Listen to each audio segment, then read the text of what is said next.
The courtroom went silent as the judge read the sentence.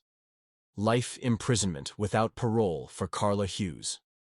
This verdict came after Hughes was convicted of murdering Avis Banks, a 27-year-old woman who was 5 months pregnant at the time.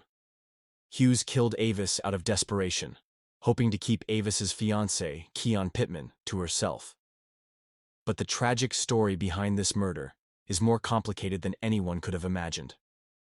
Avis Banks, a Mississippi native, was a woman who loved children and worked hard to build a future. She had just graduated from college and was preparing to start a family with her fiancé, Keon Pittman, who was also her former high school teacher. They were deeply in love, but little did she know, Carla Hughes, a co-worker of Keon's, had fallen for him too. Carla was determined to win Keon's heart, despite knowing he was already engaged to Avis and that she was pregnant. When Keon rejected her advances and made it clear he wasn't leaving Avis, Carla's obsession grew. Unable to handle the rejection, Carla took matters into her own hands. On November 28, 2006, Avis was found dead in her home, murdered by a shot to the chest and stab wounds. The murder scene was staged, but investigators quickly zeroed in on Carla.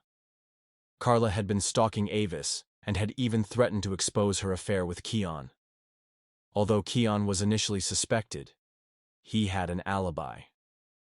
The investigation soon pointed directly at Carla Hughes, who had murdered Avis out of jealousy and obsession.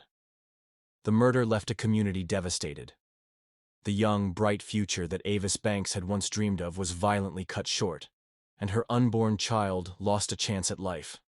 The aftermath of this crime left everyone in shock, as the love triangle turned deadly, and a woman's desperation led to a senseless murder.